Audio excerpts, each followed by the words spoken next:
नमस्कार दर्शकों, आप देख रहे हैं पंजाब केसरी और हमारे साथ है कपिल सिंह, कांग्रेस लीडर, बड़े पुराने कांग्रेस लीडर हैं। कपिल जी, आपका स्वागत है।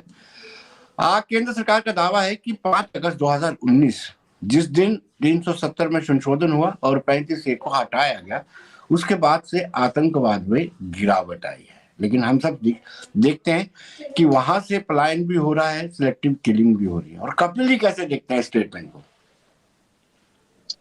देखिए, 2014 में एजेंसीज के ही इनपुट्स थे कि वहाँ 70 से 80 मिलिटेंट्स जो हैं वो लाइव हैं, वो वहाँ पे वैली में काम कर रहे हैं। और आज जी वही आंकड़ा फिर से एक बार 300 के करीब बताया जा रहा है। तो जी जब आतंकवादियों का आंकड़ा कम नहीं है, हम कैसे मान सकते हैं कि आतंकवाद में गिरावट आई है? और 2019 के बाद 1990 के दशक में जैसे जम्मू में आतंकवाद पैर पसारने की कोशिश कर रहा था और उसको नीस्ते नाबूद कर दिया गया, फिर से एक बार जम्मू में पैर पसारने की कोशिश कर रहा है आतंकवाद। और जिस तरह के आंकड़े गृह मंत्री ने पेश किए, उन आंकड़ों में वो कहते हैं कि 14 या 15 हत्याएं जो है वो रिसेंटली हुई हैं माइनॉरिटीज की। और मैं आपके जी माध्यम से ये पूछना चाहता हूं और ये कहना भी चाहता हूं कि एक भी हत्या अगर आम आदमी की होती है तो उसकी जिम्मेदारी जो है वो गृह मंत्रालय की बनती है, क्योंकि गृह मंत्रालय आज जम्मू कश्मीर की सिक्योरिटी को पूरी तरीके से कंट्रोल करता है और मॉनिटर करता है। कपिल जी, सवाल ये उठता कहीं ये तो नहीं है criticism for the sake of criticism? कभी कभी कोई अच्छाई पे आपने पीठ भी थपथपा देनी चाहिए सरकार की। आप देख रहे होंगे कि अलगाववादियों के दफ्तर बंद है, सेपरेटिस्ट की एक्टिविटीज पूरी तरह से ठप पड़ी हुई है, स्टोन पेल्टिंग पूरी तरह से बंद है। क्रेडिट दे दीजिए सरकार को। इलेक्शन करवा दे सरकार, क्रेडिट ले ले। सरकार एक तरफ बड़े बड़े दावे करती है और दूसरी तरफ इलेक्शन की तारीख नहीं बताई जाती। भारतीय जनता पार्टी का शीर्ष नेतृत्व आए दिन 2 महीने 3 महीने में एक बयान दे देता है कि स्थितियां जहां पे नॉर्मल हैं, इलेक्शन यहाँ पे करवाई जाएगी, लेकिन इलेक्शन का नामो निशान अभी दूर दूर तक कहीं नजर नहीं आता।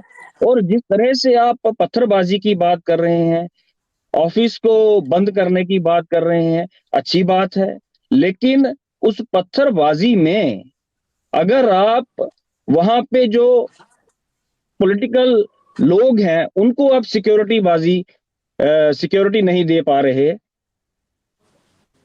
जी कपिल जी। मैं आपको हाँ, आपको दिखा, अगर जी पॉलिटिशियन को जो राजनीतिक वहां पे एक्टिव हैं उनको अगर आप जी सिक्योरिटी नहीं दे पा रहे हैं, अगर राजनीतिक हत्याएं हो रही हैं, अगर माइनॉरिटीज की हत्याएं हो रही हैं, अगर बाहर की स्टेट से जो लोग वहां पे कोई ठेला लगाता है, कोई दवाई की दुकान करता है, कोई होटल चलाता है, उसकी हत्या हो रही है, और उसके बाद इस तरह का दावा करना, मैं समझता हूं कि ये सरकार अपनी पीठ खुद ही थपथपा रही है। लेकिन कपिल जी, सिक्योरिटी तो मिल रही है। नेशनल कॉन्फ्रेंस के लोग भी प्रोग्राम कर रहे हैं, कांग्रेस के लोग भी प्रोग्राम कर रहे हैं, पीपल्स डेमोक्रेटिक पार्टी ने भी अपनी यूथ की कन्वेंशन की है, तो सिक्योरिटी तो प्रोवाइड की जा रही है। देखिए, जो नया सिक्योरिटी चार्टर है उसमें जी भारतीय जनता पार्टी का हल्के का कोई कार्यकर्ता भी है तो उसको सिक्योरिटी है, जी लेकिन कांग्रेस के जो शीर्ष नेतृत्व के नेता हैं उनकी जी भी सिक्योरिटी को कर्टेल कर दिया गया। और जी आज कांग्रेस के जो ज्यादातर बड़े स्तर के नेता हैं उनके पास सिक्योरिटी नहीं है। जी। यानी आप कहते हैं कि कांग्रेस, जो बीजेपी है, सिक्योरिटी को लेकर के भी पक्षपात कर रही है। जिनको अनिवार्य है, जरूरी है, जो दूसरी जमातों से ताल्लुक रखते हैं, दूसरी पॉलिटिकल पार्टी से ताल्लुक रखते हैं, जिनको सिक्योरिटी की रिक्वायरमेंट है, उनको सिक्योरिटी ना दे करके अपने ब्लॉक प्रेसिडेंट, गली प्रेसिडेंट को भी सिक्योरिटी फराहम करा रहे हैं। भारतीय जनता पार्टी अपने हलके के नेताओं को, और भारतीय जनता पार्टी ने जो ए टीम, बी टीम, सी टीम जम्मू कश्मीर के अंदर खड़ी करने की कोशिश की है और वो ठीक से खड़े नहीं हो पा रहे, उनको सिक्योरिटी मुहैया करवाई जा रही है। जो मेन स्ट्रीम जी पॉलिटिकल पार्टीज है उनकी सिक्योरिटी को कर्टेल किया जा रहा है, उनकी आवाजाही को रोकने की कोशिश की जा रही है, उनको जनता से ज्यादा से ज्यादा वो संवाद ना कर पाए, जनता से ज्यादा वो मिल ना पाए। ऐसा प्रतीत होता है कि ये सरकार की एक सोची समझी साजिश है कि जो मेन स्ट्रीम पॉलिटिकल पार्टीज हैं उनकी मूवमेंट्स को किस तरह से रिस्ट्रिक्ट किया जाए। यानी कपिल सिंह जी या कांग्रेस ये नहीं चाहती है कि कश्मीर में अलगाववादियों का कैलेंडर बंद हो, कश्मीर में स्टोन पेल्टिंग बंद हो। क्यों कपिल देखिए, जी? आज मैं, आप कह रहे हैं ना कि आप सरकार के बारे में नहीं बोलते। अटल बिहारी वाजपेयी जी ने एक शुरुआत की थी जम्मू कश्मीर के अंदर, और 2002 में जब कांग्रेस की सरकार बनी तो इंसर्जेंसी के बाद जब रिहेबिलिटेशन हुआ रिकंसिलेशन के साथ साथ, तो 2019 आते आते यहां पर जो वोट प्रतिशत था वो 60%, 62% था। और 2019 आते आते भारतीय जनता पार्टी की ही सरकार में फिर से कश्मीर में वोट प्रतिशत जो है वो 2% रह गया था, 3% रह गया। तो इसकी जिम्मेदारी कौन लेगा? कैसे कह सकते हैं? अगर आप आम जनता को कन्विंस करके, अगर उनको आप पॉलिटिकल सिनेरियो की तरफ लाने में अक्षम हैं, तो आप कैसे ये बड़े बड़े दावे कर सकते हैं कि हमने वहां पे नॉर्मेलिटी कर दी? आप इलेक्शन करवाइए, फिर पता चलेगा कि कितनी नॉर्मेलिटी है। कपिल जी, 1 करोड़ से ज्यादा सैलानी आए हैं, टूरिस्ट आए हैं इस बार कश्मीर में। ये अपने आप में वो तो मिराकल है। माता वैष्णो देवी के दर्शन करने के लिए लाखों की तादाद में लोग आगे भी आते थे, भोले बाबा के दर्शन करने के लिए लोग आगे भी आते थे।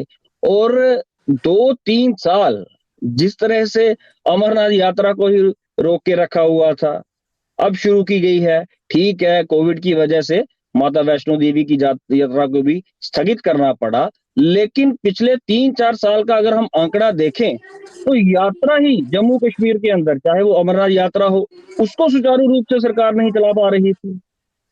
जी, तो तो कहीं ना कहीं सैलानी कहाँ कपिल जी से आपने, आते? जी कपिल जी आपके मुताबिक 5 अगस्त 2019 के बाद में किसी तरह का कोई बदलाव नहीं आया है?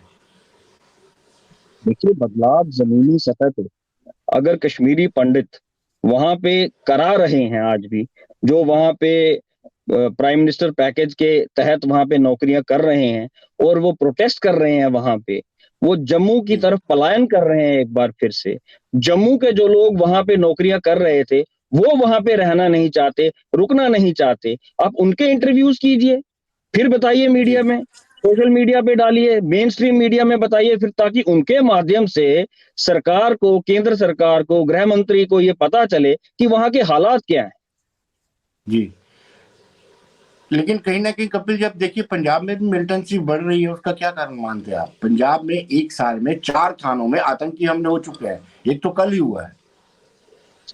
देखिए, इसमें तो कोई दो राय नहीं है कि पंजाब में आतंकवाद को नीस्ते नाबूद करने का श्रेय कांग्रेस को जाता है। और जम्मू कश्मीर में भी 2002 से लेकर 2014 तक जो स्थितियां अनुकूल होती हुई दिखाई पड़ रही थी उसका श्रेय भी कांग्रेस को जाता है, इसमें कोई दो राय नहीं है। लेकिन अब उसके बाद 2014 के बाद जो आज स्थितियां हैं, जम्मू कश्मीर में टारगेट किलिंग, जम्मू के अंदर आतंकवाद पैर पसार रहा है, उससे साफ साफ जाहिर होता है कि ये सरकार जो है वो सफल नहीं हो पा रही। जी कपिल जी, आपको क्या लगता है कि सरकार या भारतीय जनता पार्टी या election commission of India Jammu Kashmir में चुनाव क्यों नहीं करवा रहा है? क्योंकि जब तक इलेक्टिव गवर्नमेंट नहीं होगी, जीते हुए प्रतिनिधि हाउस में नहीं होंगे, हाउस में फैसला नहीं होगा, तब तक मुझे लगता है कि लोगों में जो डिफिसिट है वो बरकरार रहेगा। इलेक्शन कमीशन ऑफ इंडिया के अपॉइंटमेंट के ऊपर सुप्रीम कोर्ट ने ही उंगली उठाई है। और इलेक्शन कमीशन से जब ये पूछा गया कि आचार संहिता की उल्लंघना करने पर क्या प्रधानमंत्री नरेंद्र मोदी और भारतीय जनता पार्टी के नेताओं के ऊपर कोई कार्रवाई कर सकेंगे, तो इलेक्शन कमीशन वहां पर मौन थे। तो इलेक्शन कमीशन के ऊपर एक तरफ भारतीय जनता पार्टी बॉल उनके पाले में डालती है कि इलेक्शन कमीशन की जिम्मेदारी है, लेकिन केंद्र सरकार की जिम्मेदारी है कि सिक्योरिटी सिनेरियो को इस तरह से माकूल बनाया जाए ताकि उसके बाद इलेक्शन कमीशन ऑफ इंडिया जो है, इलेक्शन कमीशन वहां पे चुनाव करवा पाएगा। केंद्र सरकार की जिम्मेदारी के बिना इलेक्शन कमीशन कैसे यहाँ पे इलेक्शन करवा पाएगा?